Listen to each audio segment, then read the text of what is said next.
Grayskull. Missy Elliot is more hip hop than MC Hammer was. Don't do it. No. That thought crossed my mind, and I didn't answer. I didn't answer the question for myself. So I'm glad he at least said it out loud. So you can bleep that out because I don't want to die, but you know. Nah, MC Hammer, he did his thing. That he turned did his thing. mother out. When MC Hammer did his music, he allowed us to do what we're doing now because he opened up the pie. It's difficult to throw shade on somebody who helps you eat. I mean, hip hop was able to grow. How many people were able to be into hip hop and make money off of hip hop because he opened a pie for everybody else? And as far as I understand, what if we just talking about the quality of music in general and not, what a person is doing outside of the music? Like, is there a fair way to say, is this hip hop music or not? There are a few things that I would credit for the downfall of hip hop in its current state. That was one of them. Yeah, I think you was reaching on that last point, Mid. Usually I could get with you and be like, I don't necessarily agree, but I understand where you're coming from. I don't know if I'm with you on that last. Which point? Hammer being the conduit to Taylor Swift. Respect to what he did. So like me, for the MC Hammer music, I've never finished a whole song, and it's just not my vibe. I can't connect to it. That's the best. Damn, he sound like he's short circuiting. But I respect it. Sound like somebody pour water on you, man. I mean, that's because we don't want to be like the cool guys in the lunchroom who hating on the other people who have a different way of being. Hey, look, I wore really him. I wore him. If that's how he do, and that's really him, and that's what he do, then I heard that we all heard that song when he stepped to. Who did he step to? Somebody remember that? You heard about that? MC Search. I'm not questioning MC Search and Q-Tip. His authenticity as it relates to the being really bad about it. I'm simply saying as it relates to his ability to make what I consider to be good hip hop music. So I throw this to you then. I might get in trouble now, but it's okay. Everybody else is fine. Let's go. Would you like one of the most popular songs back in the day they did before we was even alive? I think Yesterday by the Beatles. Mm-hmm. Right? And Hey Jude, they just throw out like one word and just say it over and over again. Right? And then you have other people who drop like deep lyrics with so many deep, but they just like, hey Jude, yesterday, right. And people love that all over the world. Do we say that they are not, musical because the amount of words are less? I think we're probably downplaying very heavily the significance of the lyrics in Yesterday. I really don't want to Google them, and I don't quite know them off the top of my head, but I'm pretty sure if I pull them up, there'd be a little more to it than that. Just a little bit more. I agree with that. I can agree with that. Yes. Yeah. I can agree with that. Yes. So, yeah. Sure. But I will say. But nobody knows them though. But whatever they are, nobody knows those words. All we know is yesterday. Yeah, nobody knows the rest. It probably is very deep, but nobody knows them. I don't know that I would go as far as to say nobody knows them. Nobody here knows exactly, because I kind of know. Anybody here know the words of yesterday? Anybody? No. Nah. So it might be deep, but all we heard is yesterday. Okay, let me ask you this. What are the words that come between the two? Turn this mother out. That's not my music, though. No offense. It is. It's Hammer. I'm saying that's not my music. That's literally who you're fighting for right now. I think there's a difference. I think that a lot of people in hip hop only judge what's good by what's good to them, rather than the entirety of everybody who contributes to hip hop. In general, though. Music. I mean, music is open to interpretation like that. Look, I still listen to the Beatles' Magical Mystery Tour pretty much like every other day. The Beatles are dope. Shout out to Paul McCartney and everybody else. And if it weren't for the Beatles, a lot of shit in hip hop wouldn't exist today. And the same for Hammer, because he opened the that's not true at all. A lot of industry people were like, yo, that hip hop thing is something. That's something. We gotta find more people like that. And they open up the pie. Explain something that wouldn't exist without Hammer today. I'll wait. Because he and then S, he's trying to stay out of the play. He's trying to stay out of it. I see him trying to stay out of it. Like, good. I keep talking. Popcorn chicken, my nigga. Popcorn chicken. I've never listened to an entire MC Hammer song. I'm talking musically, man. Musically. The room if you started playing it. Chicken, man. If you started playing it, I would probably leave the room. But I defend his right to exist and contribute. I never said he can't exist. Nobody's arguing his ability to. This shit was garbage. It's just horrible. It's not what I prefer to listen to. S, what do you think about this, man? I don't know. You asking? Is the question simple? Give him a pass. He get a pass. Hold on, man. The question simply: is he hip hop? Hold on. Is his music hip hop? Mid. Let me just preface this by saying, S is probably more. I don't know if rigid's a fair word, but I read S's comments sometimes like, whoo, I might not have even said that. So, S, you might have stepped in the trap. I'm not trying to speak for you, S. I'm simply saying, Mid, you're probably not going to get what you're looking for out of his. I just want to. But at the same time, I accept everybody be there, you know, just have nobody here wants smoke from Hammer and his crew. So Hammer, we love you. You're an amazing dude. I respect the dude. Yeah, I think his. Which means you're trash. Quit on tape. I know a lot of people who said they got into hip hop because of MC Hammer.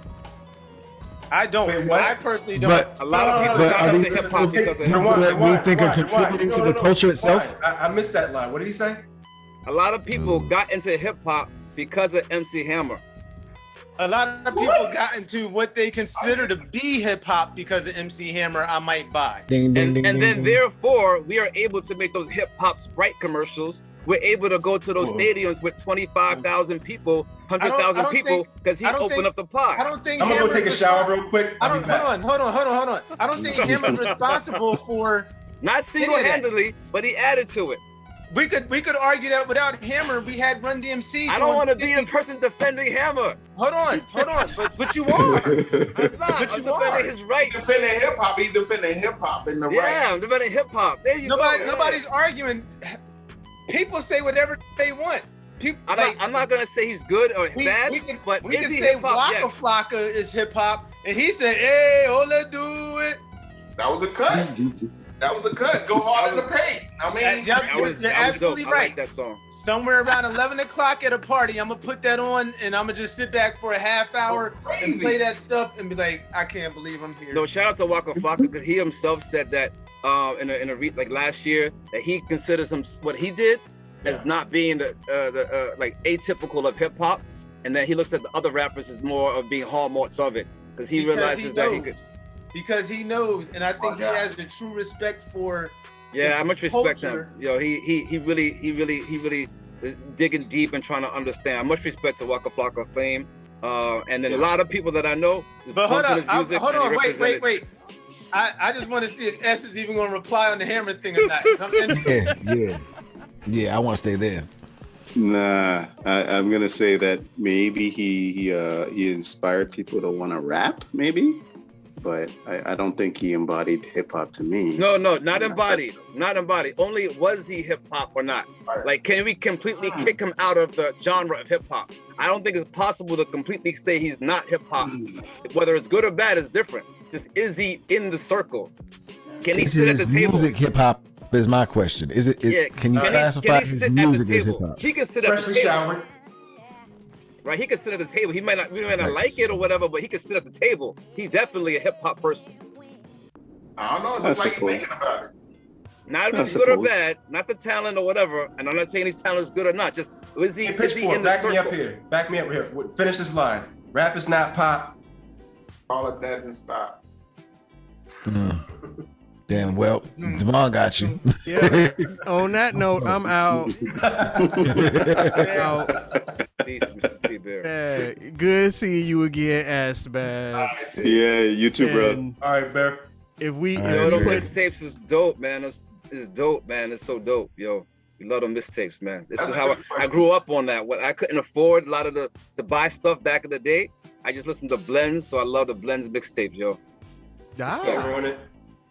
Well, next month I got a whole mix with just blends. With Hammer? No Hammer. Why not though? Why not? Like because I don't have any. But I might sneak or turn this mother out in there somewhere. Y'all like look out for it. PM Dawn, Hammer, and that. They said your mixes ain't hitting in New York. Man, I believe Vanilla Ice New had York bars. niggas is crazy. You say? I said I believe you because them New York niggas be on some bullshit, man. Hold on, yo, what? Hey, hold up. I don't even know, yo. Number one, that's not true. Okay. Number two, don't forget where hip hop came from. Number three, right? Don't forget where hip hop came from. And I got a lot else to say. Yes. I don't know what to say right now. I'm too tired, but it's there. No, you good. We excluding you from this, man. No, I run. I run into some cats that they be real uppity and in their own shit and don't want to appreciate nobody else stuff. New York people. I say this clearly. New York people about hip hop are on some stuck up shit in general. Oh, there I go. Not anymore.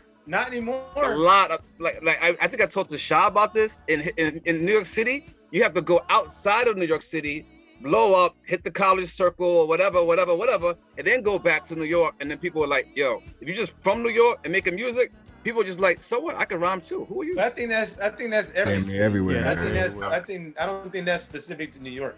Yeah. What I will say, but New York City is a great city. Much respect to all the rappers. New York, hold it down. New York, hold it down. Okay. Where were the first rap and jazz artists from? Were they from New York? I'm just curious. Sorry. The jazz artists who were rapping before rap was born in New York. Were they from New York as well? Yeah, they were from New York. Were they the jazz artists? The jazz artists? Yeah. Like, you talking about like the dead poets? What do you call them? Yeah, the last poets? New York. No. Last poet? No, we're not talking. Well, that. So this is homework for y'all. You could go. Well, we could talk about Pigmeat Markham. There you go. There you go. I mean, we could, like there's. But New York brought them to town, though. New York had a funnel for them to perform at. You know, your cotton club. I think New York. I think a lot of people settled there too. So yeah, and I think New York is credited with what we now consider to be, now is valid. But hip hop was from about 82-ish to 2001-ish. I don't know, somewhere. But we're talking before Gil Scott-Heron, though. Gil Scott, yeah. Yeah, I mean, before Gil Scott. You could continue to go back. I mean, you can go back to like 100 years ago. But like hip hop, as we commonly know it now, is born in New York City, as I understand. Well, I got Jamaica, right? Jamaica. Much shout outs to Jamaica. The Caribbean had the big influence right before that, so we can't even say it's all together. That's a part of it. Yeah, that's a part of it. Yeah. Sure, the Caribbean. I'm just asking questions. I'm just curious. Are you talking DJ? I'm not giving any answers. Microphone DJ QC. New York. So I never did say whether I thought Missy was or was not hip hop, and I'm not going to. So that's Missy's hip hop, yo. That's my answer, and I'm sticking to it. Missy's hip hop. Was she a lyricist? Was she dope MC? All that. That's for everybody else to decide. I think Missy she was dope. She had hip hop elements.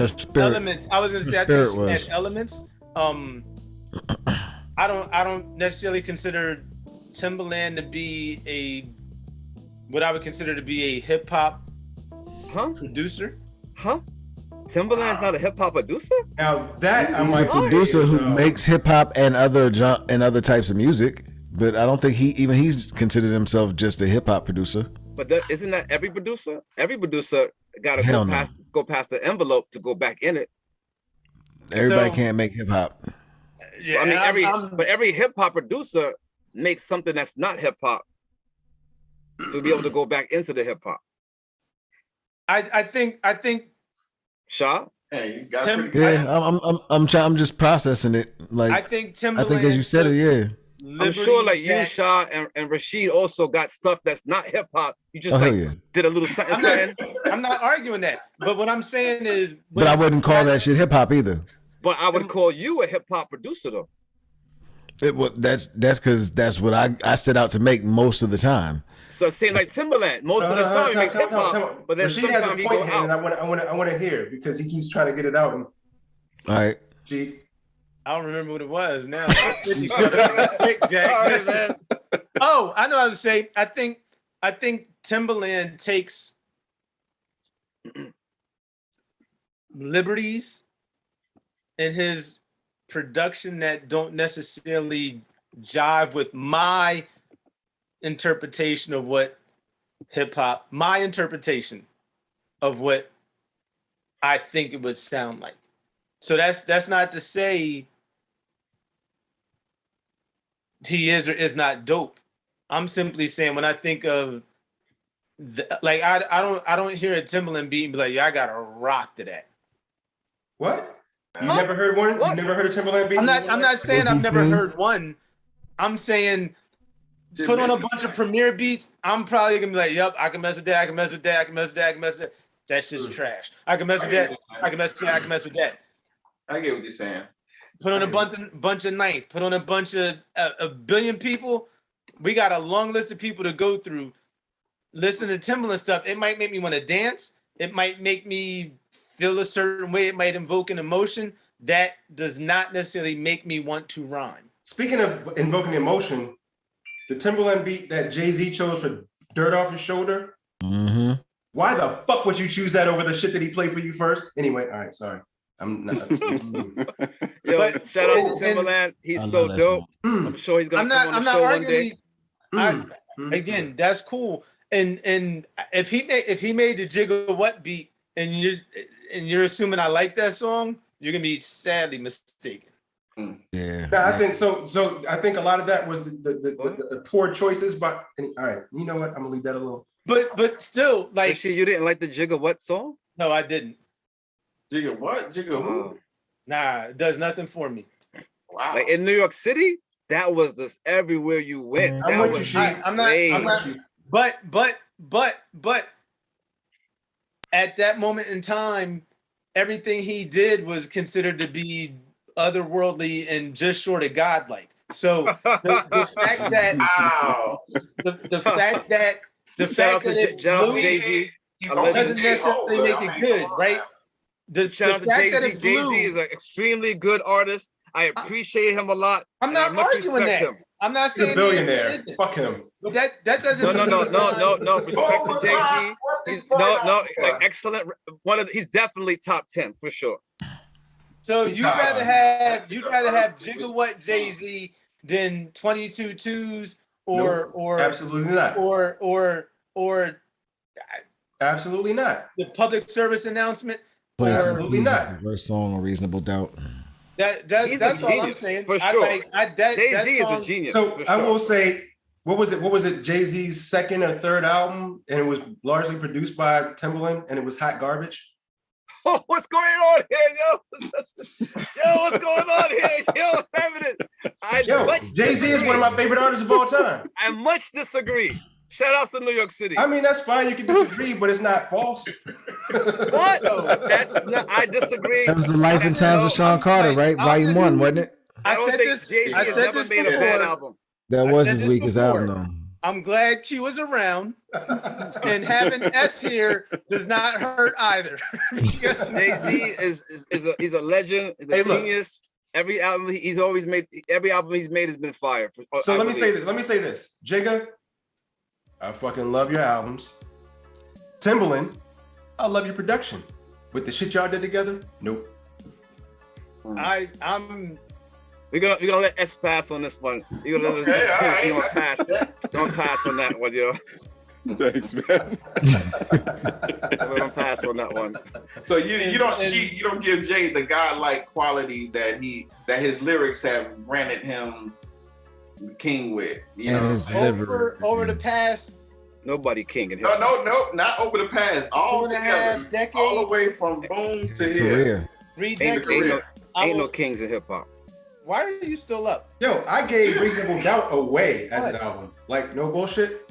Like, I got Reasonable Doubt. Go to bed. I heard it. I was like, no thank you. And I gave it away. Huh? Reasonable Doubt? No. So I came back years later and I appreciate it now. Okay. But at the time, I had a different, like my barrier of dopeness was not what Jay-Z was giving. And I loved Jay-Z until I heard his album. I'm a different dude though. Like I walk my own Jay-Z before that album. There's a different dude before that album though. Like when you heard it before, he was more happy-go-lucky. I think Jay-Z is dope. He's amazing. I've definitely grown to appreciate him more over the past 10 years or so. And when I say appreciate him more, I'm talking about the totality of his catalog, right? I thought Reasonable Doubt was a dope album. Okay. I did not necessarily think it was what everybody else made it out to be. There are definitely songs in Reasonable Doubt that I'm like, yo, this shit is bananas. Friend of Foe to me is.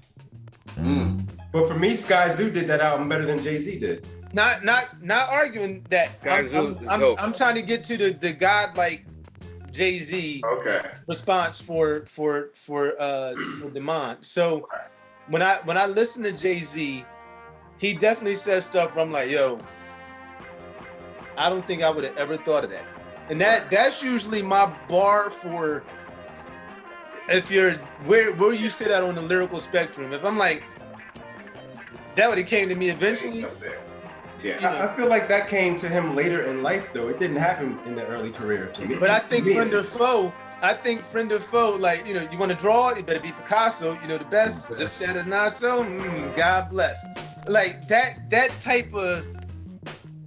That confident, that swag. But it was all of it. It was the beat. It was his delivery. It was the lyrics. And again, it was me saying, I think I've got some very dope stuff. I've never came up with a Friend of Foe. For one, I don't necessarily have that experience. I don't have the meet you at the hotel and decide whether I'm gonna rob you. And I don't have that experience. I couldn't even begin to sell it like I did. Right. I get that type of stuff from Jay-Z, I always like Public Service Announcement, I think is an incredible song. In part because of the energy and the beat, but then like when he hops on it, I don't think it's super lyrical, but it's just dope. How do you define lyrical? I think I just explained it. Would I have thought of that or not? And the fact that I would or would not have doesn't mean that it is or is not lyrical. I'm not sitting here at all saying I'm the God MC, but I am saying. Can I ask you, what does that mean, the God MC? I never really. Basically, I was saying Rakim. I was speaking about the God MC. But you know, like to me, only one God MC though. Open for debate, but for me, Jay-Z is definitely a top tier lyricist, but he's not in my top 5. So I don't know if he'd be in my top 10, to be honest. So earlier you said like, I'm sorry, go ahead, Q. I'm just gonna say like so I was talking about the Denzels. It's like for me, Jay-Z is a Denzel for me. Like he's beyond. And remember, I might have been the only person on that night that thought Super Ugly was better than Ether. So I'm definitely not riding against Jay-Z.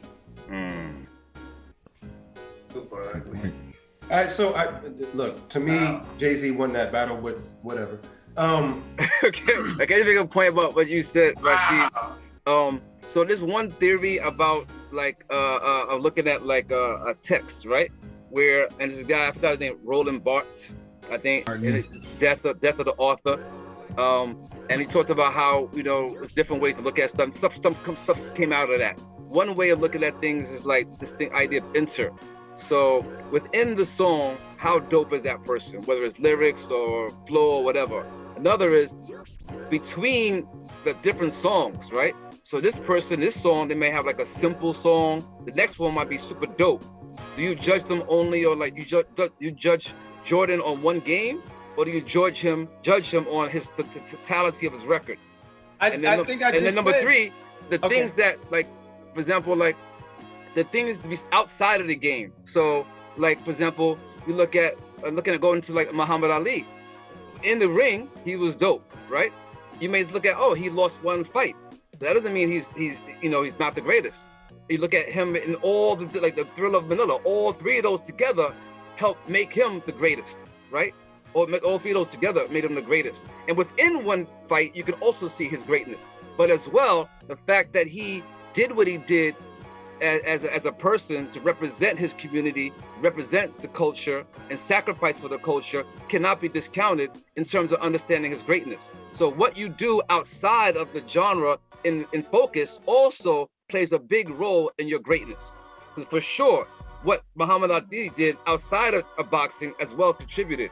That being said, with hip hop also, not only is it the song itself and the rhyme itself, but the entirety of the records. I heard someone say before, oh, you like my old music? Go listen to that. Now I'm making something new. It's the entirety, it's my whole collection that you're trying to do. I'm not trying to make the same song for you over and over and over. And then besides that, somebody like PE, their effect outside of just what they did in the music is also important. So those are the three levels. Outside the music itself, from album to album, and within the album. So you look at all three of those different levels, then you look at a rapper, and that's why I said before, you know, with Hammer, you have to look at the outside of the music.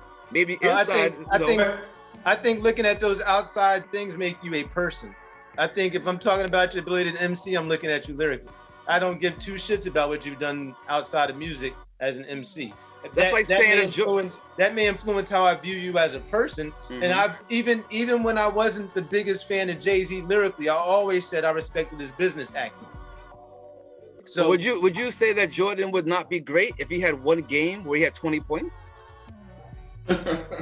So I will say I don't know about before, but right now, Jordan, you have 15 points, so you're not the greatest anymore. That other guy, John,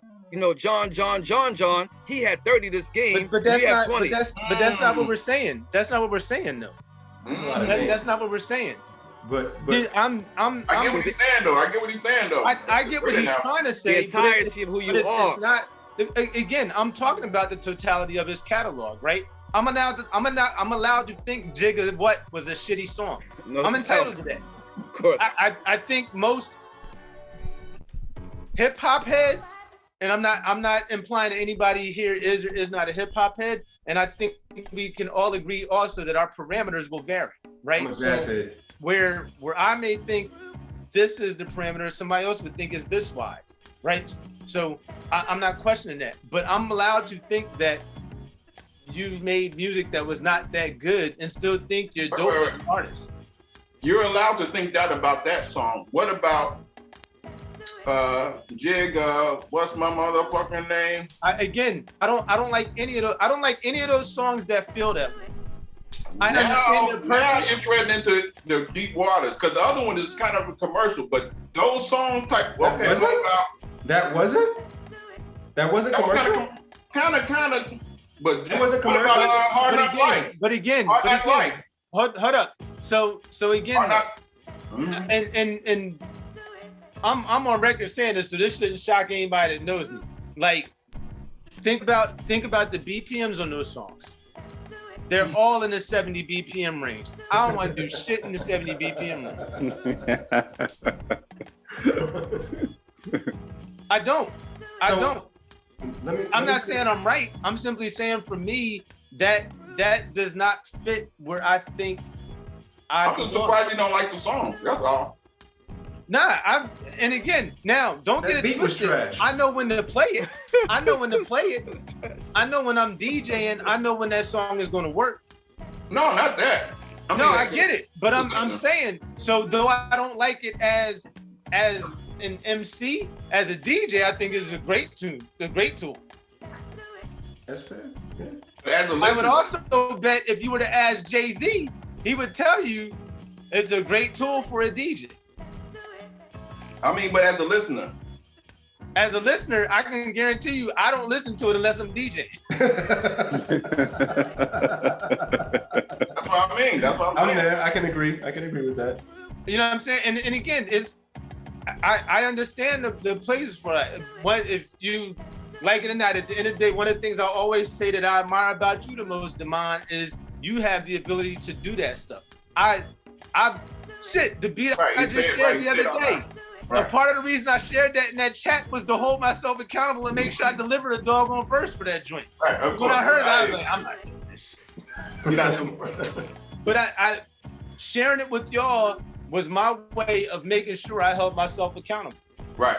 Hey, 1,000%. Every song can't be vegetables though.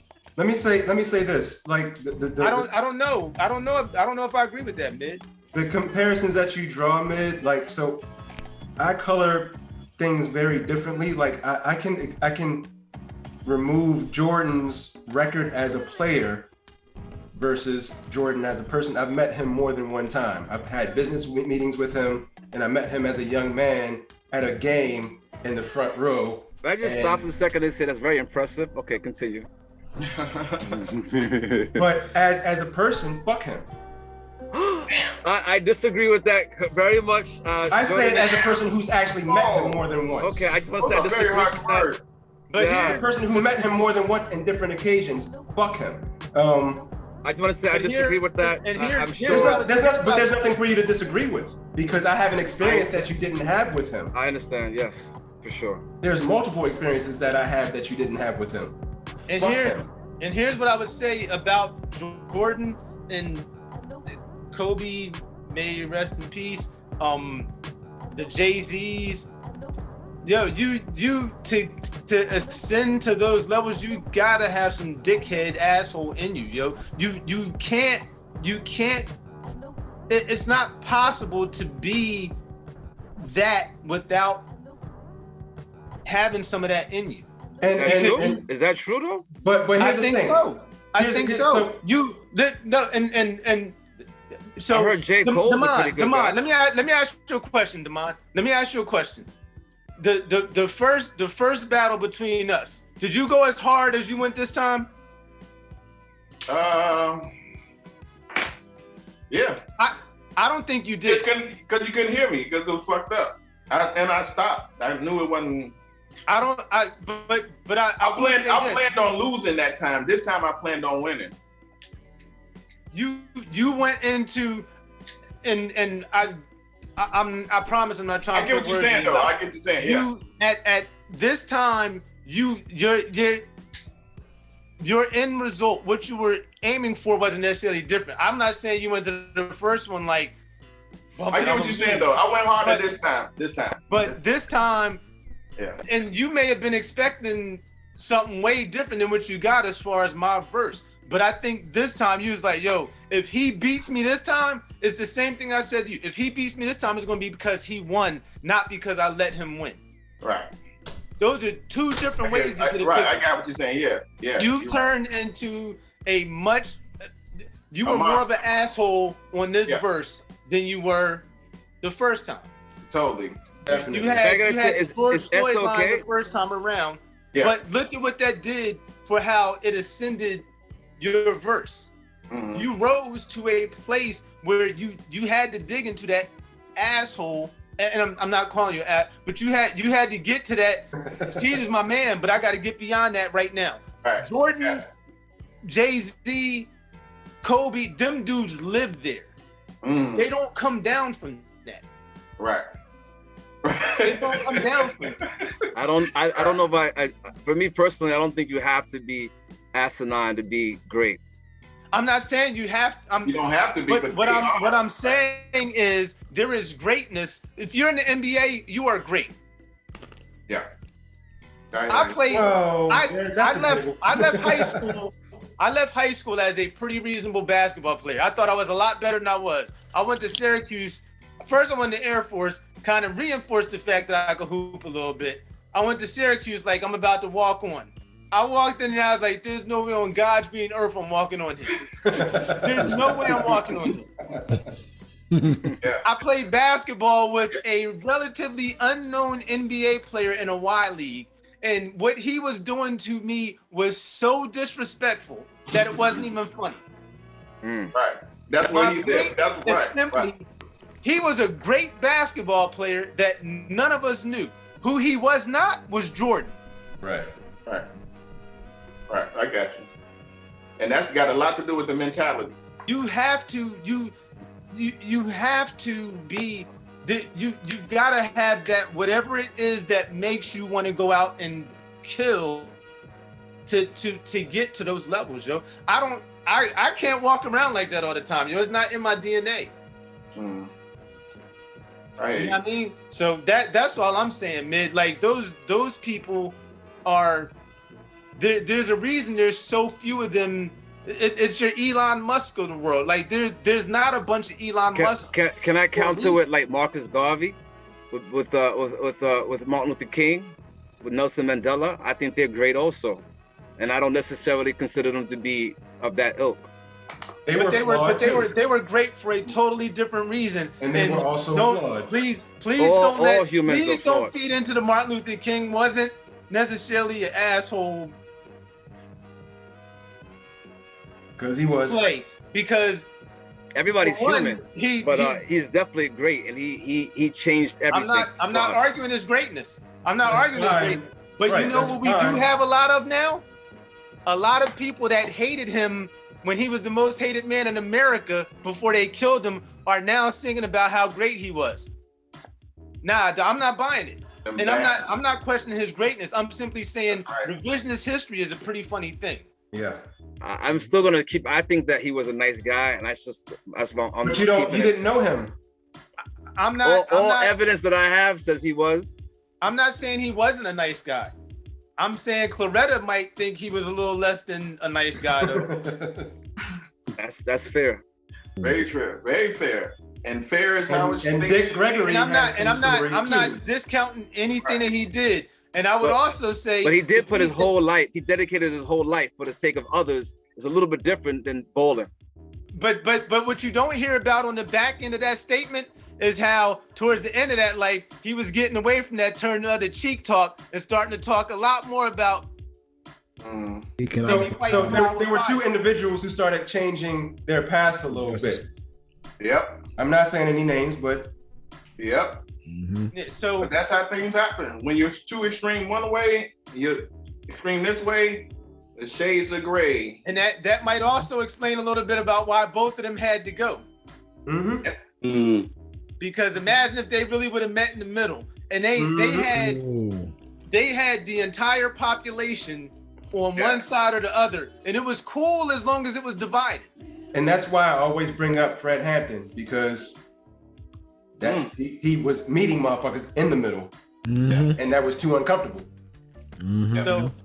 So but yeah, I mean I think that's and Hampton and again, like I've said 1,000 times, I know I look at stuff through a very narrow, and it's my lens. Like you can be hard pressed to be like, oh yeah, he definitely got that thought from. Nah, that foolishness. Yeah, he came up with that shit on his own. You know what I'm saying? But that that's just me, and I'm not knocking any of those people. I'm simply speaking my truth, right? Mm-hmm. I still think Martin Luther King was a nice guy. It's not my job to try to change your mind about that. I think he was, based on what I know, I think he was a reasonable person as well. Based on his writings, based on the fact that he got people to have more freedom and dedicated his life to it. That in itself is a pretty strong movement, a pretty strong statement. Something that he didn't get to see. And that makes him even more selfless. He didn't have any part in that though. That wasn't his choice. His part was marching and having people have a voice. His part was getting people to come together with the idea that things could be better. His voice and his choices were to make sure that he did everything that he could to change the narratives. Read his later writings. As everything. That narrative changed a little bit. But we don't judge Jordan on one game. We don't judge Jordan on 2 years of his 20 years. We judge Jordan on the entirety. I'm talking about basketball wise, because there's definitely issues there. But we basketball wise, we judge him on the entirety of his great works. And I'm a Knicks fan, so but not character, right? I think John Starks and Charles Oakley are the two greatest players in. So we're only judging Jordan on his skills on the court, but not his character, right? That's what I hear. That's all I hear. That's what he was saying. But yo, S got to get ready to bounce, y'all. So let's make sure we give S a good send off and man. First and foremost, thank you for coming through again, man. It was, we got it right this time, man. I'm glad we got to get to know you, man. So thank you for coming through, Chief. We didn't allow you to talk enough. Hold up, you got on the Eric Gandhi 2000s, man.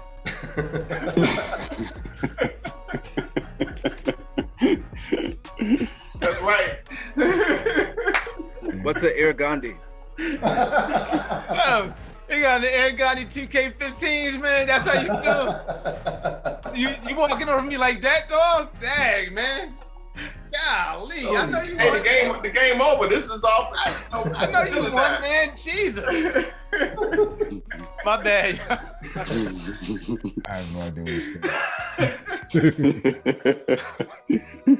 what But much respect. Thanks for coming through, S. Nope. Pleasure to have you. Hey, man, thanks for such an engaging conversation. We went so many different ways tonight, so salute to y'all for keeping the ride interesting, for sure. Oh, man. Thanks for hanging out, man. Beautiful work, too. Yeah, you can write about it in one of your songs, man. Talk about it. I'll find a way. That'd be chaos. Don't do that. That rhyme will be all over the place. That doesn't fit the format for S. His joints are organized and on point. But nah, man. But yeah, it's good having you on. Yeah, and so next time, when we have you on, because we're making it next time. Oh, whether you like it or not. Absolutely. But we'll give you some more speaking time because we just have a habit of being us. And hey, you know what? I don't know if many people know. I'm an introvert, so I listen a lot more than I speak. So whenever I can chime in, I'll chime in. But hey, don't get it twisted. I'm enjoying all this. This is fun. That's what's up. Me too, man. I'm right there with you. Right, because they'll go at it all night, man. These guys, man. Believe it or not, I don't talk the this much midget in called real the life. Munchkin short. You hear this foolishness? What happened? The mom talking about they'll go at it all night. I can't believe you. We're calling a Munchkin short. Something else. Nah, but yeah, it was cool. Cool to see you again, man. Love the video, man. Definitely. Yeah. Cheers. Felt like it was the universe conspiring in our favor having you here on the day your video dropped, man. So Yeah, yeah. it was dope. Right. Much respect, man. definitely an honor to share that moment with you, man. So, Got a bona fide celebrity in the building, second round. but yeah, man, anytime you want to come hang out, man, just say the word, man. You always welcome, man. And remember, rap is not pop. Oh, that stop. Stop. I felt very confident saying my opinion was going to be pretty much in line with all the S's opinions, just based on the few discussions and messages I've seen. T-Bear ain't here, so I can actually say it then. If your opinions align, who had the best verse? Nah, I ain't gonna say it. I know who ain't answering this time. Nah, I don't think we're gonna be able to bait you with that one in a little while here, are we? Dang. But man, Well, I did say I learned a lot more on today's run with the album though, and so I'm eager for my next listen now too. Right. Because I got a chance to really see like how you really do craft your rhymes, man. So And I would say go back and peep social media again if you haven't. The joints on that. Matter of fact, I think I hit you up a time or two, like, yo, did you really just say da da da da da da? That's crazy. Yeah. Oh, and S, before you get off, yo, say something after me. Master Ace. Sitting on Chrome? Nah, you just gotta say Master Ace. Oh, Master Ace. I thought you just Yeah. Master Ace. Nah, you've been baited. You are correct. You fell into the trap. You are correct though. So the short and long of it is, on the symphony, who had the better verse, and then out of the Juice crew, who may have had the better career? Ideal career. In your opinion. That's Master Ace. I have to say Master Ace. to which one? All of them. Oh, this, I guess his career. Okay. His whole career, yeah. So who had the better verse on the symphony in your opinion?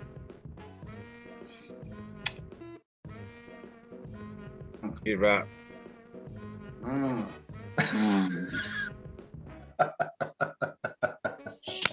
Let me mute Cheech. It's a hard one, yo. It's a hard one. G-Rap? Who? Who'd you say? G-Rap for sure, man. All right, S, it's been great seeing you, man. Have a great night. Hold on, wait. What did he say? He didn't answer. He's tired, man. He gotta wake up. I just heard somebody say something. Who said something? They were right. I just want to acknowledge whoever said it. I just want to right. Oh man, it's been a long day. Thank you, man. That's funny. But it was dope having you on, yo. Yeah. Man, appreciate it, bro. All right, thanks. Have a good night, gentlemen. Have a good night. Have a safe ride home, man. Take care, bro. All right. Peace. Oh, that was great, man. That was wild, boy. You about to put them in. Yeah. You feel vindicated? I think that was the first person that voted with you, man. Nah, I think Miz on that same train. Sure. Could you rap? What, Cool G Rap? Yeah. But he said verse. He said career rap was Ace, right? Right. Those are both my answers. You can't debate that though. You really can't. I mean, obviously, like, you know, Master Ace, career-wise, so many albums, the diversity. You cannot debate you know, what's that, Tiny Desk series and all that. That's just clear, you know. And that's not to say, as we learned, that there aren't other dope albums out there from, you know, cats that were a part of the Juice crew. But how many can say that they had an album produced by MF Doom? Ace. Yeah, I mean, my answers haven't changed.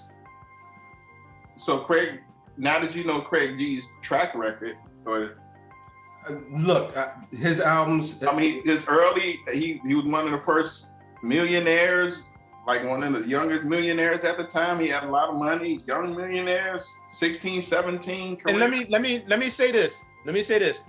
I have not listened to his Legendized episode yet. I'll do that tomorrow. Okay. I haven't seen any of the Legendized. I'll do that tomorrow. But yeah, like I mean, it's again, you can't front on his skill set and listening to, you know, the last couple projects. Yeah, I'm not suggesting at all that he's not dope, but my answer is not when an old school rapper makes me smile, they've done something, because I don't smile a lot to begin with.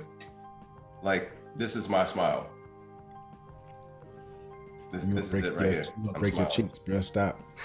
I know, I gotta do my Craig G homework though. Hey, yo, Damon, did you do your 444 homework? We got punished by being forced to listen to Life is Good. Did you? I did that. Huh? I did that. You mean listen to the 444 and then Life is Good, right? Well, at least 444, because you said you hadn't heard it before. I did it last week. Yeah, how'd you feel about it? Wow, that's right. I'm still working through Life is Good, by the way. I'm not. Really? I mean, I listened to them, both of them, all the way through. You listen to, so you can actually listen to Life is Good all the way through. Yeah. Like the whole thing. Is everybody around you silent, and are you focused on just the music while it's playing? Yeah, not take a Kool-Aid break. I'm not being disrespectful. I'm serious. Like, I walked to work. I was walking them back and forth to work. 45-minute walk to work, yo. Sorry. What? I was walking in, free, nice weather.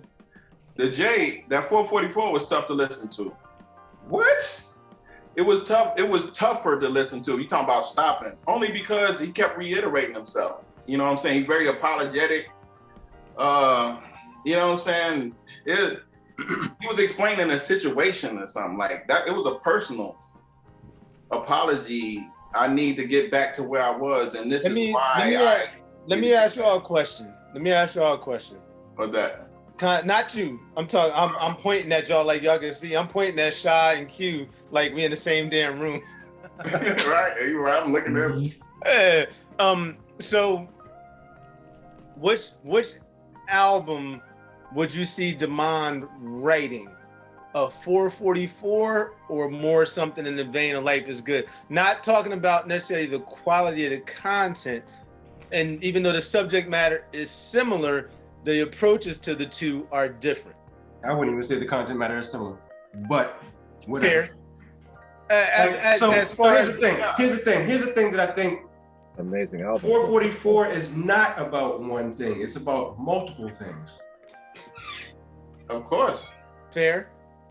But Life is Good is about some shit that I can't. Right, that's the metaphor. I get it. I get what you're saying. But me as a person, I hear what he's still trying to get back to. You can explain it. It's like when a dude trying to talk to a female, he trying to get back. He trying to, oh baby, I do all of this. I do all this. She just want one thing from you. You know what I'm saying? And that's where he's at. Nas explained it in a couple of songs, and he kept moving. You know, he kept moving. A whole different song. You know what I'm saying? Like, I like the tempo that Nas figured it out a long time ago. Sometimes when people have kids early, we become grand early. Jay, he's late to the game. Maybe he does have a bastard child from what they say, but as far as being a father, I can see how his fatherhood is late. So his fatherhood is late. So being with a female is late.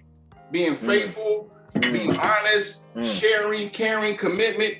First wife, Nas on his second one. I've been there. I can see that. I can accept both of them for what they really are. 4 is good. It's not drowsy.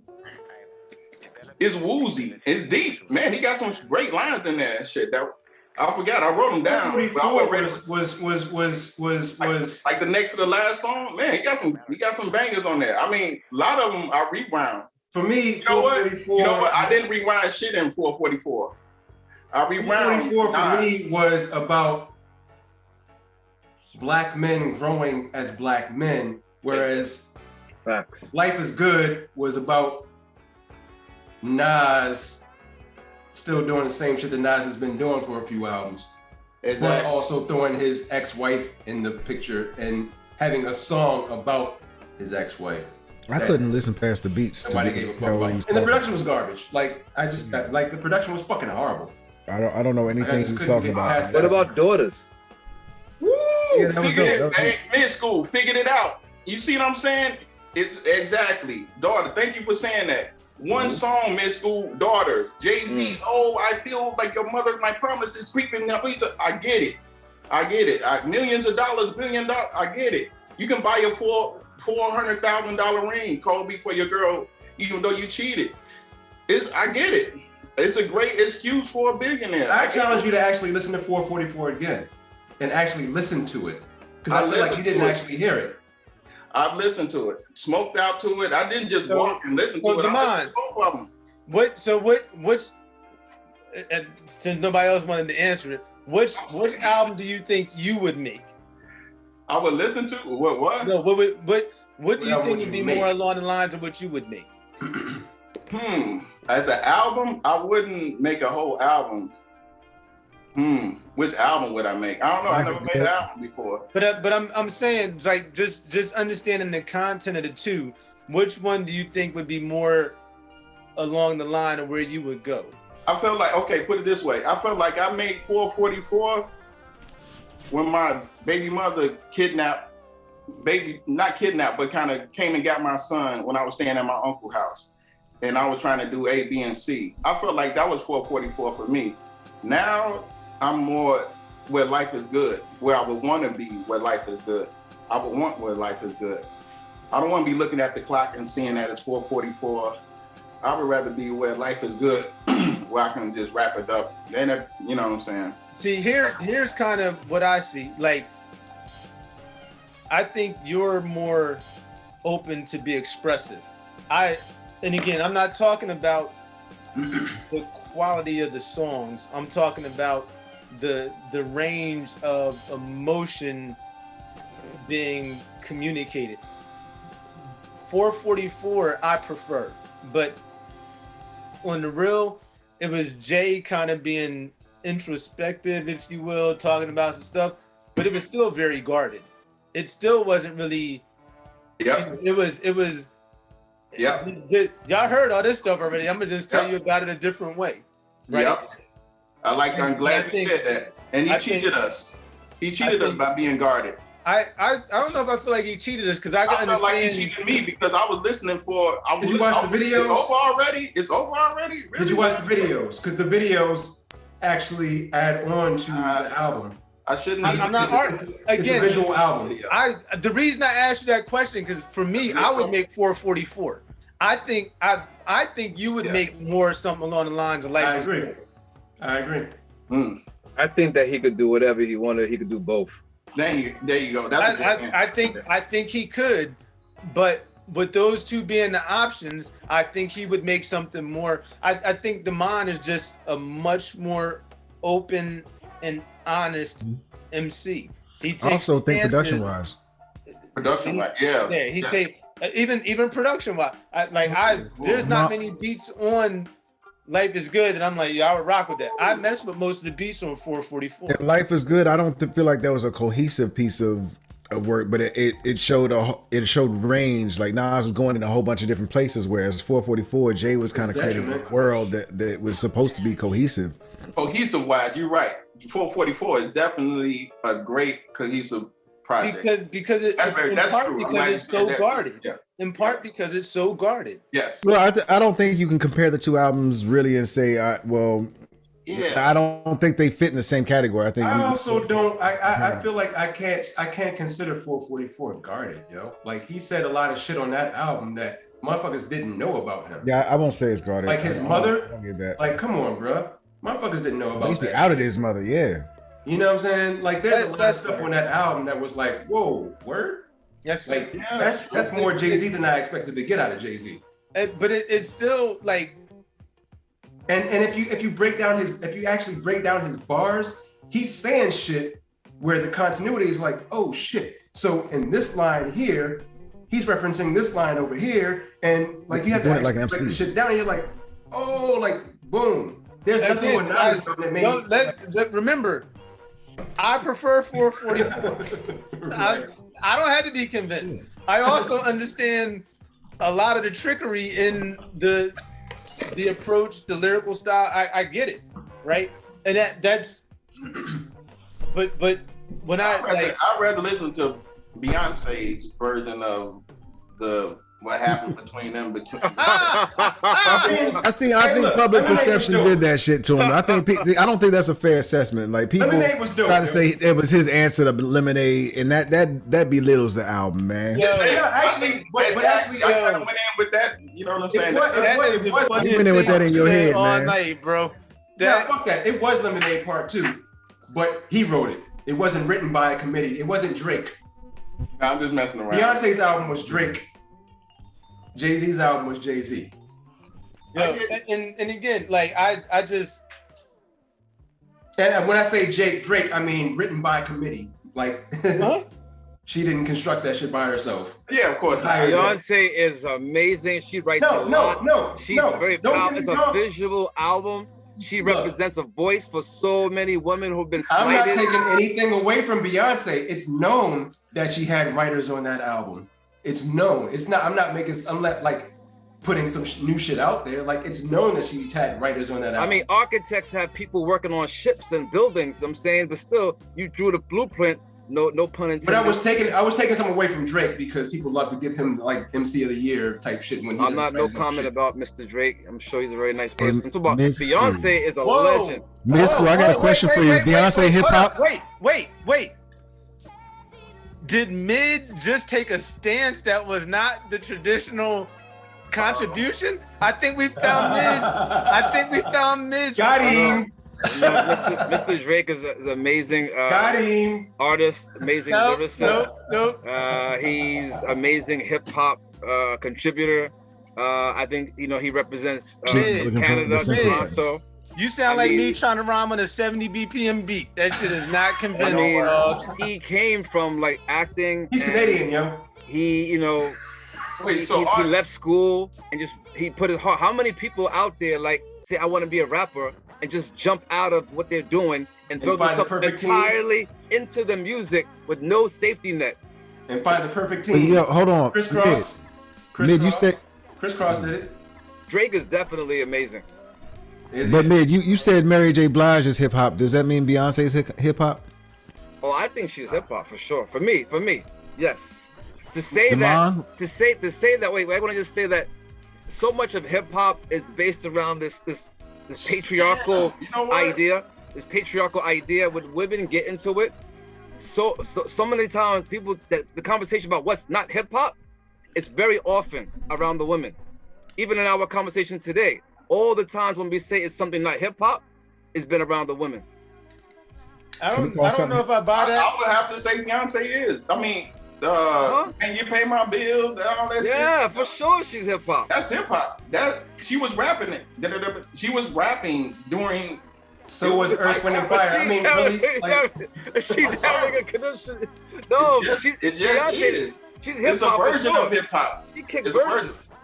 And I just saw that Carmen shit. She was rapping. I gotta take my glasses off so I can't see. She can sit at the table. She was rapping in Carmen. She did it. Yeah, for sure. She's at the table. Yeah. Yeah. I mean, when she does it, she has the ballads. So do we count Is that hip hop too? You know what it's like? It's like an atmosphere. In the middle, you have the Earth's core. That's the hot. Then you have the different levels of atmosphere until it's almost outer space and it's like almost not really Earth anymore, but it's kind of like that. But it's like 7 layers of atmosphere. So some people are way out there. They like way out there, but still they revolve around Earth. You see that new gray hair that just popped up right there? Look, but some people revolve. Even if you're not Earth, you still revolve around the Earth. Earth is. Do you think she'd appreciate being called hip hop? That you gravitate around and how you define yourself. Maybe you spit it is different, but you define yourself by what those hip hop people do. And when we see people, we know the people who try to like, they do something. It's like, oh, we're not hip hop, but we know they were inspired by hip hop. They just don't want to say it. Is Roberta Flack hip hop? Who? Roberta Flack. Ooh, I don't know too much. I never listened to it. What's one of the songs? I probably know a song more so than. And do you think Beyonce would appreciate being called hip hop? Do you think she considers herself hip hop? Yes, for sure. Yeah. I'm sure she. Yes. Yeah. That Roberta Flack is a damn good question though. Ooh, if you're gonna say Beyonce's hip hop, then why? I know the answer to that question. Why wouldn't Roberta Flack be? I know the answer to that question. I'm just asking. I'm reviewing. By the way, Life is Good is a dope album. I just want to put that out there. It's not. People say that. It's really not. Is that a hip hop? Life is Good reminds me like being in New York City and just driving around in our car back in the day looking for some spot in I literally listened to it in the streets of New York when I was supposed to. It didn't. You want an album that's the streets of New York that's got that same kind of poppy feel, but it's not AZ's latest album. That's riding through the streets of New York. Who? AZ. Or just go listen to Cool G's raps, Streets of New York. The Life is Good album is dope. That's dope. That's a dope album for sure. Right. Like it's not. It's only when y'all compare it to 444. No, it's not. It's really not. It's really only. Not. But that's what. Really that's not. What the whole thing. No. So Tobias made that comparison. Tobias made that comparison. We said it was trash. Here's what I would say. I think if we kind of look at the drivers, I think we would start to see that there's a lot of similarities between where people land on stuff like this. Mm-hmm. You know what I'm saying? Like, my question for you was simply to see, like, I don't think I'm not in touch with myself enough to write Life is Good. I got every story on Life is Good plus some that I could tell. Ooh. But I'll give you I'll let you into pieces of that. Mm-hmm. Which again to me is kind of 444ish, right? So, I think, and I don't even know if I'm explaining myself properly, but I would not today write "Life Is Good." Wait, "Life Is Good." Wait, can we just think about that for a second? Because I'm listening again. That's a dope album. Number one, I just said to T-Bear earlier that I love blends, and the "Life Is Good" album reminds me of that in some ways. Like the Mary J track, it's like a blend almost. It's like I'm gonna take some of that, let me just rap over that, and that's what I'm talking about. That's like, not everybody got $1 million. A lot of us back in the day just took whatever dope trap there was, we just rap over it. Or we go to like Jamaica Ave, we go to Flatbush, and it's just those blends. And it reminds me of that. His songs, for example, like Daughter, you can talk all that money, like Damon said, all that money, but keep it basic. Daughters. You know what I'm saying? Other song, I'm like back in the day. Like that. We want to talk about that, like back in the day. A whack beat though. Like, but when you talk about the classic hip hop albums, but the production is horrible. You gotta have a back in the day song. Like all that hit the classic. You gotta the beat gotta be dope. You know what I'm saying? Back in the day. You gotta have production matters, yo. Everything matters. So would y'all pick those beats to rhyme over? I'll tell you what. Just like Midskool, the beat doesn't have to be dope. Yeah, the beat doesn't have to be dope. The beat doesn't have to be dope, especially on the album. It should be listenable. I will agree. Why even have a beat if it don't have to be dope though? If it's a dope album, why you gonna just pick a half-ass beat? Back in the day. I will agree, but only in the sense that De La has always downplayed their production over their lyricism. Nas did not do that. Please, Sheet, fix this. I'm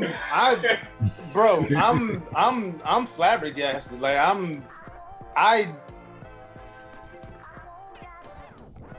that Swiss Beats song, that Swiss Beats song by itself should disqualify that album. Can actually, you said the Swiss Beats. I'm listening to it now. So wait.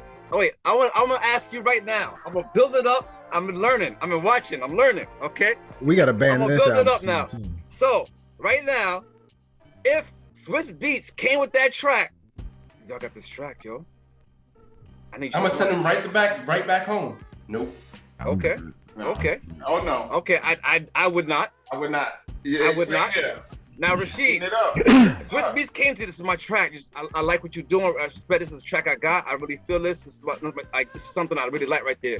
You know what the difference is, though, right? You know what the difference is the hustle mentality. Y'all both got the hustle mentality.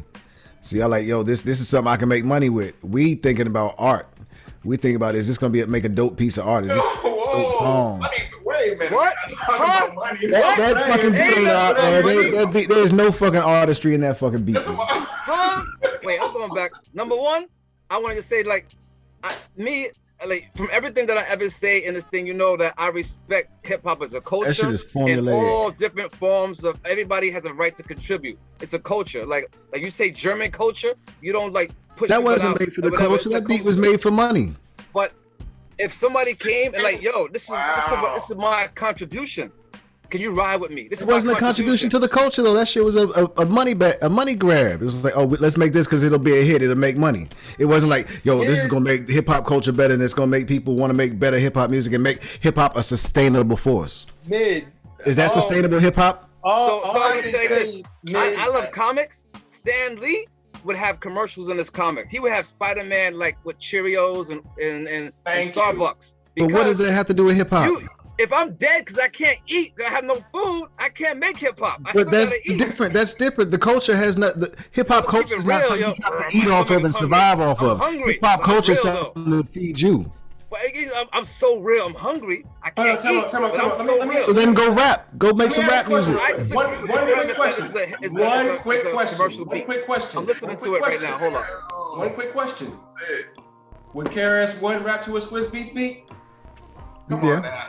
Has he? To certain Swiss beats, I can see it. Swiss has some dope beats. Has he done it? I'm talking about that particular beat on that particular project. Is a piece of shit. Was garbage. Oh, let me try and be more. Look, it's not me anymore. Look, I'm free here. Come on, I'm the innocent one now. That beat doesn't tickle my hip hop fancy. But okay, and that's I cool. say it doesn't have to be dope. But here's my. Some people just want to bang. If you want a top 5 album, though, if you want a 5-star album, everything gotta be tight. It can't be a aight beat and a bunch of aight beats and some dope ass rhymes, and you expect to get a 5-star album. Beats is dope. He's a professor, by the way, right now at NYU. He teaches about this stuff, and that's his thing. But his beats is dope. But you know, got his style, and he's like, "Yo, respect. This is my beat. I want to be on your album." I don't know if you know this or not, Mid. We're allowed to not like some of his stuff. I know, but I'm gonna push back and say I'm allowed to like some of his stuff. Yes, definitely. I said Swizz. I fuck with Swizz. He got some dope shit. We're talking about one beat. We're talking about one specific beat, and that one specific beat does not contribute to hip hop culture in any way, shape, or form. I disagree with that. And Damon, here's what I would say. I'm fucking with you, man. I'm going hard on it. I'm going extra hard, man. Here's what I would say to you. That beat, I just listened to it. It's not whack. This is not whack at all. I don't even know what I'm saying. So this goes back to the subjective nature of hip hop. What you say, Sheik? Here's what I would say to you, Damon. Like, you would hear that beat and hear something totally different than I do. Mm-hmm. Like your magic to me is your ability, like I almost see you hear a beat and then a hook comes to you. And then the lyrics come. And the lyrics almost don't even have to really coincide with the idea, the hook. Right. So you're and when I always talk about your freedom, that's the type of stuff I'm talking about, right? I listen to your song, I'm like, yo, how the fuck did he compromise nothing? And by the way, that's my biggest fan shit. I'll give you that. I'm a big That was love. That was love. But shit, like you know, that compromise nothing, control every, like, man. I don't have that. I don't have that, and I'm cool with that. Most of my hooks would generally be scratch hooks, and if you listen to any of our project, the hook I did, even if I may have contributed at the end, the foundation for them shits is all Tobias. Like, Tobias is like, yo, here's what I think the hook. Now I might come back and be like, yo, let's change this and this. But if it's not a scratch hook, 100 times out of 100, Tobias came up with the idea. And you know, so, but that's just not my thing. So when I talk about your freedoms, your ability to be more, that's the type of stuff I'm talking about. Right. You would hear those beats and they would mean something like, I'd be listening to shit like, I can't rhyme with this. And for me, I hear, like, I have zero interest in trying to polish a turd. And again, tomato, like, but I can change your perception on a song if I come in with a hook. But you can do that. I can say that, Damon. You've had some beats that I wouldn't have fucked with. I've heard you make a song over that shit, and I'm like, oh shit. Yo, that to me, in addition to your ability to rhyme, like, I laugh when they be like, yo, he's got such a dope voice. Your voice is dope, but your superpower to me is your ability to make what may not have happened happen. Yeah. I like that choir. That's a good and I'm just keeping it like I know for a fact, he's like, I'm not rhyming on that. He be like, yo, I'll eat that shit up. I work at it. I work at it. That's why I kind of feel with Midskool. I didn't catch that at first when you saying all the beats y'all don't like, send it to me. I'm kind of that way a little bit, but at the same time, when I listen to his Midskool SoundCloud, all them beats he had on there is dope. Dope, yep. Yeah. So, I'm still waiting to see Mid do something with a low power beat. I want to hear it so I haven't heard bad beats. I want to hear it so bad. I want to hear you rhyme over Bad and Bougie and make that shit hot. Homie. Right. We want to make him rhyme over that Nas Swizz Beats beat. Yep. Let's hear that. Let's hear it. But and again, there are definitely people that can massage that. I think Damon would hear that and hear something totally different and come out, and it might be, again, the rhyme might not be the heaviest of content, but the hook is going to be dope, and it might end up being a crazy party song. Right. Mm-hmm. Right. Yeah. You know what I'm saying? Like, I mean, it might be a good business song beat. in my catalog. I'm 100 albums in. I don't think I got a single catalog. 50 years of rhyming, not one party song. I mean, it may be a good business beat, but it's not a beat that I would ever right. And that's consider something that's like, yo, this is a beat that we want to just put on a beat tape and just rock to. And I have exactly one party song with my old rap partner, and we did it to prove that we could rap about absolutely nothing over a hot beat with a dope hook that people could, and not even a dope hook, a dumbass hook that was easy to memorize, just to prove that we could get people to dance in the club. Mm-hmm. That's what we do. We got, okay, if we sitting here, we did like 3 or 4 thugged out songs, somebody gonna say, all right, this next one gotta be for the ladies, next one gotta be for the kids, and that's why we freestyle songs. That's how we do it. So I think that just carried on to how I am as a MC. So I got a couple. Man, Happy Birthday is one of the most popular songs on TikTok for me that people always making TikTok to. I mean, it's a tough song for me to listen to, but hey, it's Happy Birthday. And that, again, you know what I'm saying? you I would love for them to want one more and all the real shit. You know what I'm saying? Like, they ain't gonna pick up on that. That's why I said you approach this with a hustler's mentality. It's right, and that's exactly where I was about to go. You've embraced that, and you should. I'm not saying that as a negative. That was early. That was early to my time, but we'll see what happens now. That was what? That was early. That was early to mine to shine. All the Xbox. No, but you think of business wise when you make your music, which is dope too. I like the fact that you do that, and I think you still do certain stuff that's just like, no, I'm just doing this for me. Like I think you find a balance to that, and that's dope. Like if everything you do is just for business, that would concern me. Before we continue on, though, we got to make sure we get Mid on some of these tracks that he loves so much from Nas, even though he has something that's totally in a different vein that's actually dope that we can listen to. I want to hear some of that other shit now. We gotta challenge Mid to that shit. Mm-hmm. Yeah, make some of that Swizz Beats. We gonna get Mid. I'm actually gonna fuck it. I want to fund Mid getting a Swizz Beats beat. A real. I'm listening to that now. Oh, I'm not. Funny way your mouth is not. I don't know what Swiss's rate is, but I'm not chipping in on that shit. You good at that? I don't think I can help out. I mean, that's not like my preferred style, though. Nah, nope. We not, nope. No. Look at it. Don't backtrack now. Look at it. We gonna get the most Casio shit we can find. You call it a hustler's mentality. I just call it like I think we mentioned it before. Like, you know, as a rapper, just whatever you put in front. If I'm down with the person, then we good. I feel your energy, so we good. Let's go. Let's do it. Yeah, see, and that's the reason I hate so much hip hop today, though, because I hear so much shit that's just like, oh, I just did that shit instead of like, yo, I really went in to try to make a dope ass song. And wait, I'm not saying that I would do something like half-assed. I'm saying I'm still gonna put my all. But I'm saying the beat's half-assed, the song's half-assed.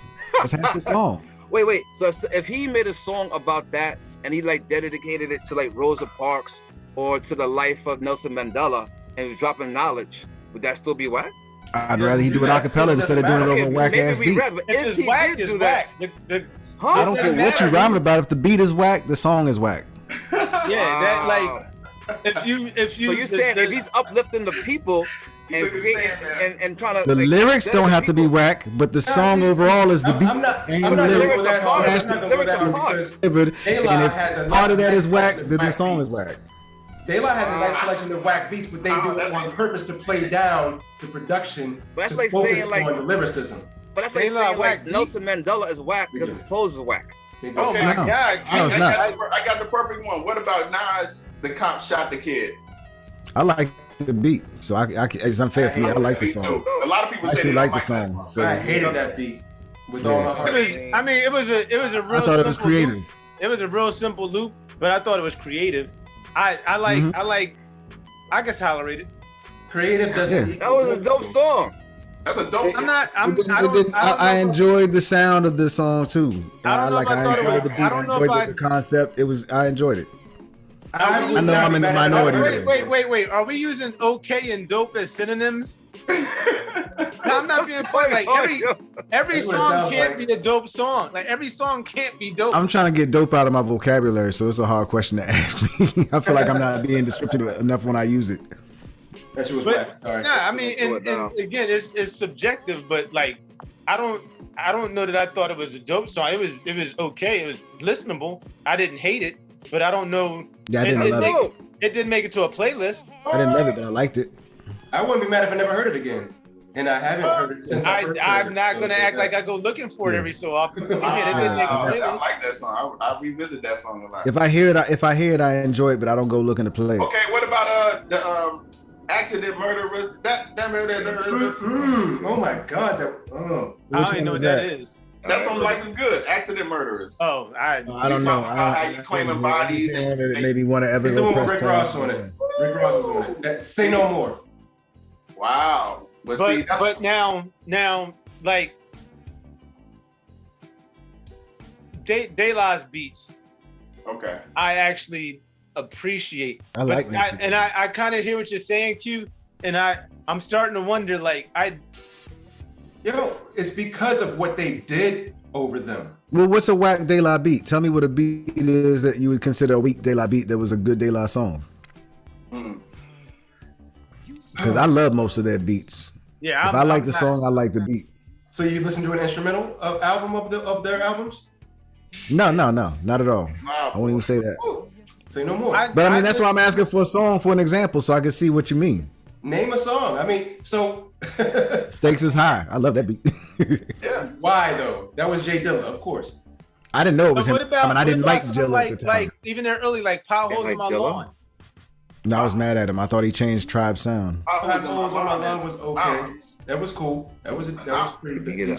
But think about the Stakes is High album. Think about a lot of the tracks on that joint. I love most of it. I visit that shit. No. It's so easy. I love it. It's so easy beat. Think about it without De La rapping on it. Think about it as an. I am. I'm thinking about It's So Easy. I love that beat. I'm thinking about the joint with Common. That shit. I love that beat. Saturday joint. Man, yeah. I like all them shit. I don't really dislike De La's beat selection, but I also think I want to believe in my head. I kind of try to. They downplayed the production on their album so you can focus on the lyrics. I'm not opposed to that. I mean, I won't doubt that, but I just don't know anything from. I don't know any. I can't think of a song that I like from them that had a whack beat. That just means we have very different tastes. Like I think you could argue that the beat for Billy Pull the Pistol and Santa is not the dopest beat. I love that beat. I'm again. You know who reminds me of De La, but with what? That was Manny Ripperton, wasn't it? I think it was Manny Ripperton. I think it was a Manny sample. Yeah, I love that shit. What about Digable Planets? That album is dope. The whole track Digable didn't have any whack beats. It's very dope. Stakes of High is dope. The whole album is dope. The whole album is dope, but most of the time they didn't complete it. Most of the time, and I felt like they let a lot of the track play, but they didn't really attack it. But they so cool. But that's their style, though. Digable, their whole thing was jazz. Like they were introducing a whole generation of people to jazz. Right. And they did it effectively by playing up the production. Yeah. Very different than what Daylight did. Daylight did the opposite. Digable Planets did. They played up the production. And they played themselves as instruments on top of what they had.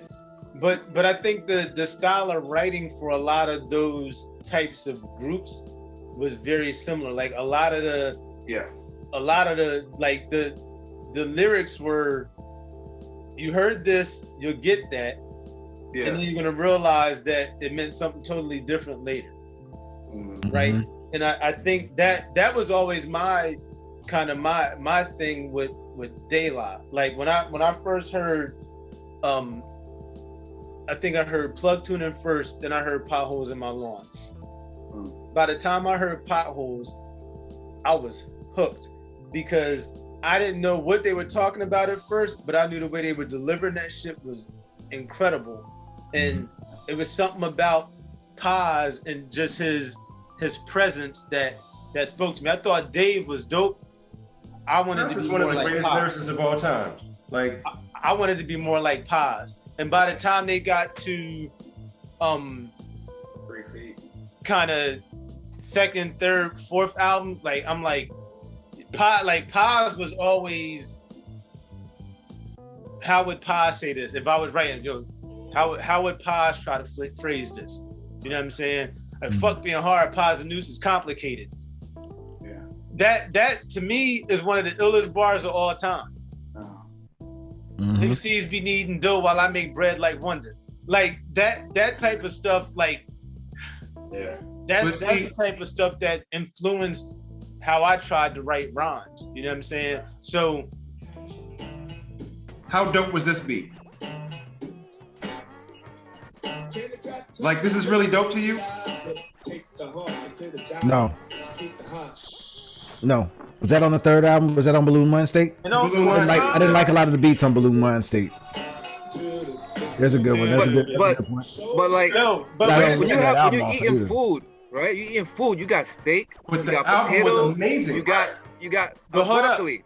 You can't just separate the broccoli and go, how you think about this? But if you make my broccoli and it tastes nasty, I'm not eating it. What I'm saying is, the production was okay, but lyrically it was amazing and it set everything over the top. It's an amazing album. They is an amazing album because of what they were able to do with what they had. They have the perfect, to me. That's interesting. The elements, like they each are just opinionated enough to speak, but open-minded enough to listen. You know what I'm saying? So when I can remember sitting in sessions listening to beats with like my people. Like if one of us thought it was dope and nobody else did, or one other person didn't, then the shit wasn't flying. And it was never an opportunity to be like, all right, well, let's see what we might do with this. The other part of that was, I think we all had a very similar ear and feel for what we wanted or how we thought stuff was supposed to sound, which is probably a bit of a handicap. I think with De La, like Balloon Mind State to me was an incredible project. It was. And the beats, I agree with you, Q, are probably not the best beats on the De La album, but they serve their purpose, again, to your point. But I think their ability to hear something and know where they want to take it. Yeah. And so that's kind of my point, though, is they have I'm agreeing with you. a certain musicality to them, and like they created a vibe with their music. So it didn't matter, like the production was secondary no matter what, because everything that the creativity that they instilled in their music, that's what mattered. Yeah, they're if I could use the term, to me, they're geniuses. Yeah. Like even again, I prefer Paz over Dave most times, but if I wrote Dave's rhymes, I would not be disappointed. Right. You know what I'm saying? Like I would not be like, oh man, I gotta go back to the drawing board on this. And they're like, actually, stakes is high. I think Dave got the better verse. You're not wrong. But I Balloon Mind State, I've only listened to that probably once this millennium. That album. That's how much the beats matter to me. It's an amazing album, though. It's an amazing album. Yeah, but I mean, I listen to De La Soul Is Dead still all the time. I listen to Stakes Is High on the regular still. But it's the same rule with the beats. Stakes Is High. I feel like Stakes Is High and Grind Date to me are outliers in their catalog. Like I love the Grind Date. You didn't like that? Grind Date and Stakes Is High are their two best produced albums in their catalog. Have y'all listened to Doggone First Serve yet? Who? No, I haven't yet. I gotta do that. I gotta do that, man. I need y'all to peep First Serve. I just want to hear what y'all think about it. I think the shit is brilliant. I just want to hear what y'all think about it. I'm adding it to my library and I'll listen to it the next week. I mean, listen to the whole like. Think about the Thank you artificial far behind you, intelligence. D. Huh? The artificial intelligence collection. AOI, yeah. That production was not amazing across the board. It just wasn't. I agree. But they were dope projects because what they added to it. I agree. I didn't enjoy those projects. I don't remember listening to them after the first time I listened to them. I probably need to. But see, Shot, you're production first. Yeah. I'm artistry first. I listen to the entirety. Like, I need the package. That's why I only listen to albums. I don't listen to fuck a single. I'm lyrics first. Fuck a single. You can be as lyrical as you want, but I want to hear the artistry behind everything that you do. That's why I like Kendrick so much, because I understand what Kendrick is doing. That's why I fuck with him. I'm listening to EST. Ain't anybody listen to ESTG? I'm sure. Like EST 3 times dope EST? No, he said ESTG. Now I'm sure you're not listening to ESTG. I was trying to think like, am I lyrical, spiritual? Oh, I thought he was saying, does anybody listen to ESTG? Like, no. I got you. EST. Yeah, I was about to ask you, Jamal, where you are, because we all in different places. With Q, I kind of lean more on the artistic lately, but I still I don't have the attention span. Like if it can't hold my attention, I can't keep putting time into it. Is how my mind works now. But I want to. Like I struggle to listen to any album nowadays. My attention. Yeah, what are you, Demond? What's your kind of? I don't know. I would have to be feeling. Like I don't know. I'm listening to. I listened to what's the name of album the other day. Moneybag Yo. Mm-hmm. Moneybag Yo is not bad. Not bad at all. I mean, it's different. Give you a word for it. I don't know. I'm saying I don't know. I know you. Yeah. I was like, I gotta find out what the fuss is. Like, okay, Moneybag Yo, he everywhere. They talk about he at the games. He's an NBA player. He's that front seat on there at the game. I'm like, damn, who is this dude? That's Moneybag Yo. I'm like, shit. Hey, I'm gonna check him out. There's a certain level of artistry that. So like I said before, like I put Scam on the fucking some African drill rap, yo. Like shit is happening. I can't understand what the fuck they talking about, but the shit is hot. Yeah. Like there's some shit. I just hear a sound, and I'm just like, all right, they got it. That shit got it dope. Actually, shit. I mean, a lot of them I kept playing.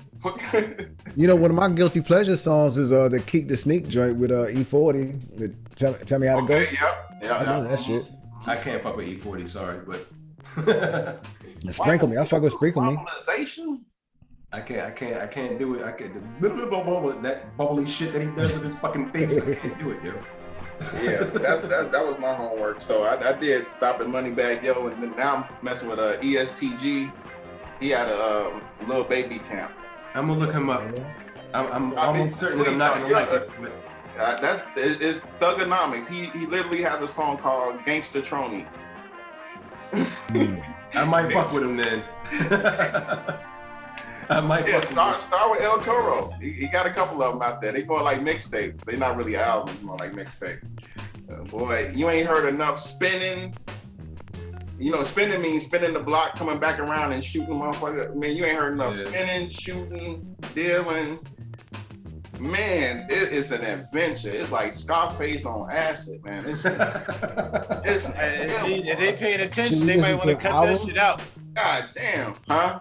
Should we listen to an album or just go through his catalog and just pick joints? Well, maybe let's go back because he just did an album with 42 Doug.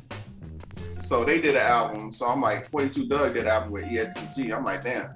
So I went backward and messed with ESTG because I heard a freestyle from him on I think it was freestyle was okay, but you know what I'm saying.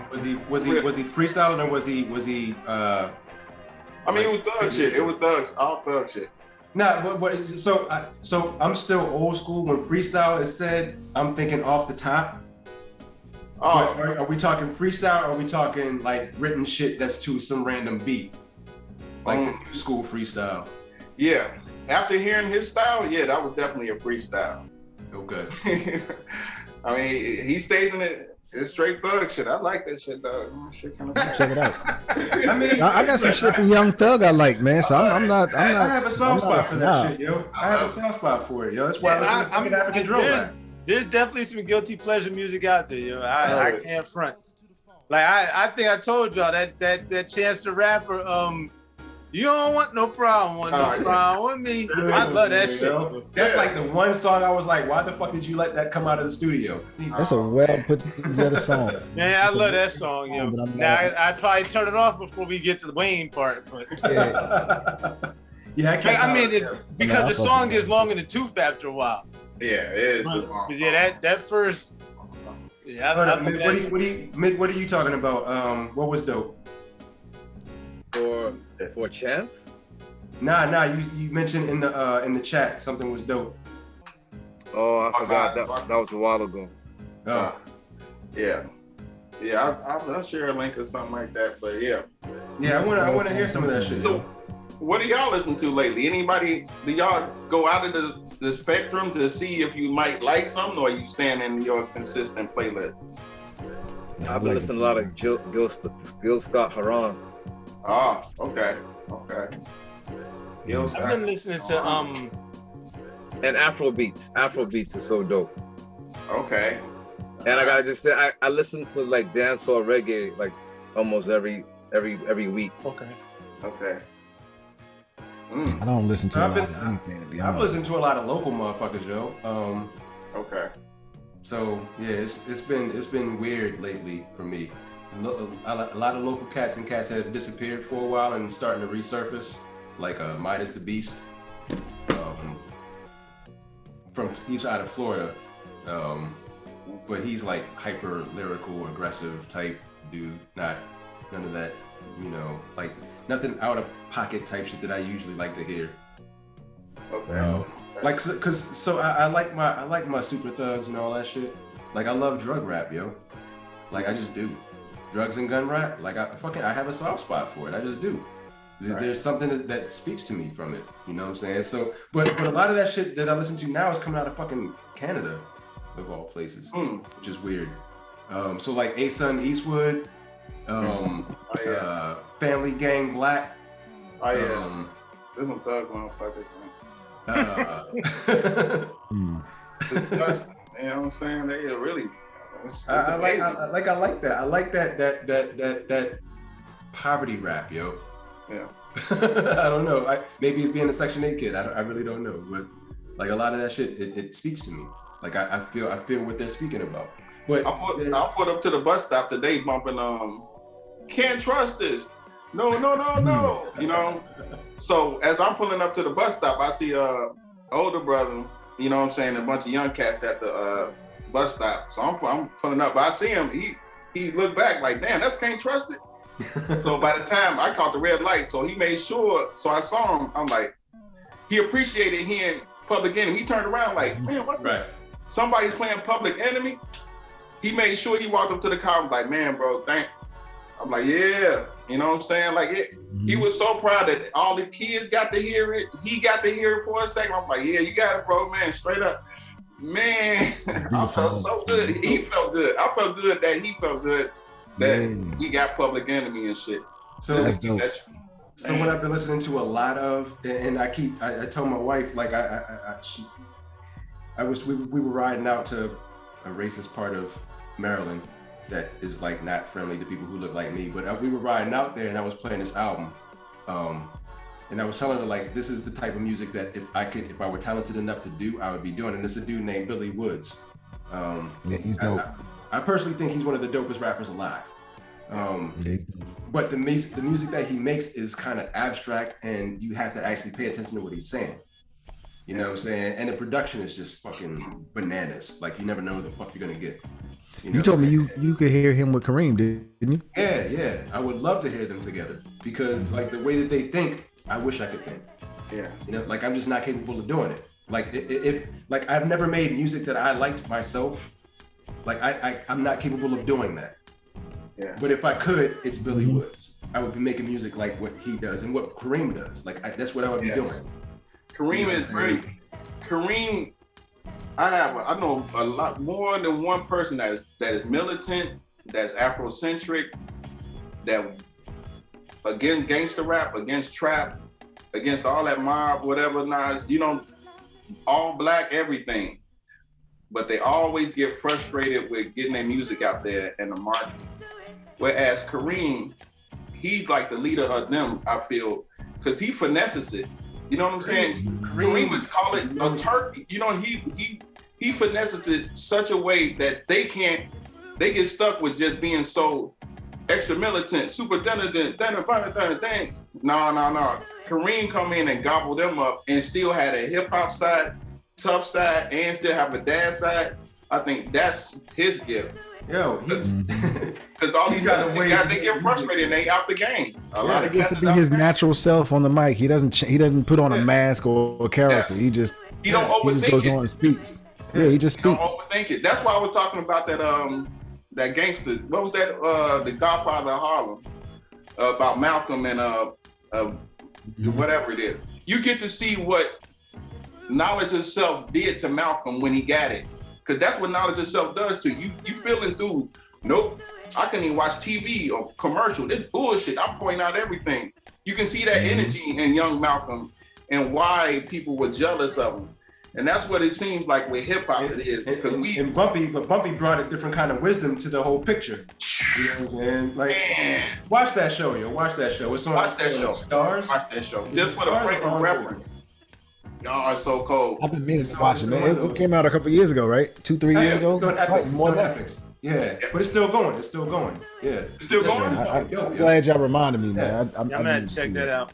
Yeah, check it out. It's only 2 seasons. Nah.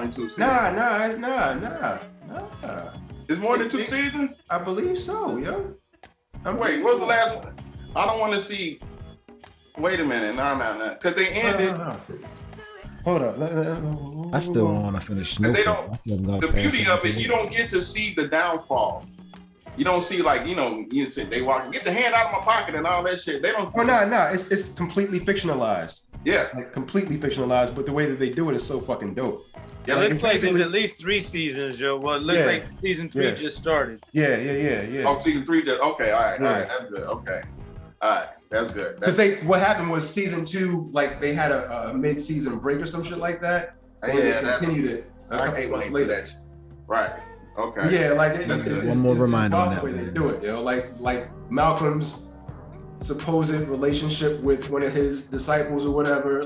But it ends up being like it's actually Bumpy's daughter. Like it's a whole lot of shit in there. Whereas it's like wow, like it could have actually happened like this. It could have happened. It's a lot of shit. Yeah, that feeling.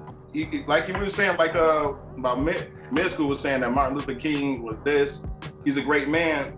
That's true, but behind a great man, there's a great team. I don't see men as great as they say they are nowadays because everyone is flawed, yo. Yeah, there's a whole staff.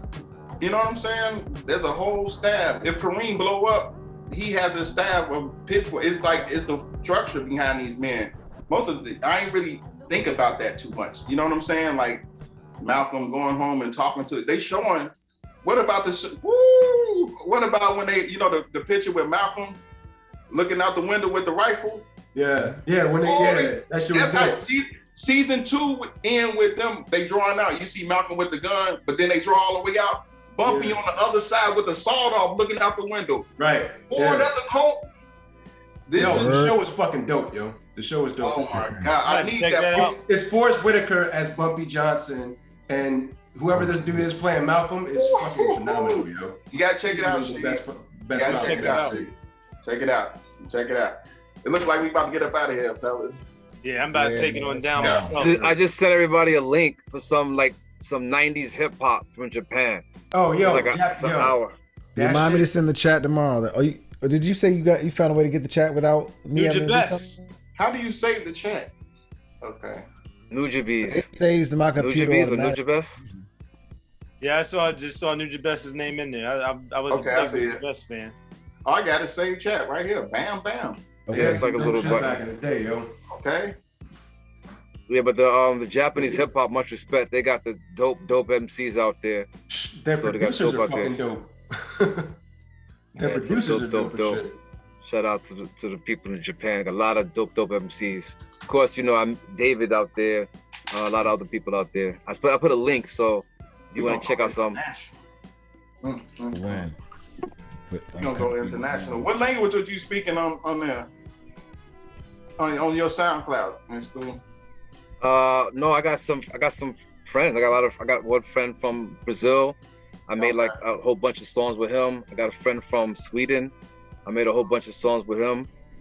Most of the songs that I made in Japan, my homie Soch, like 100 songs with him.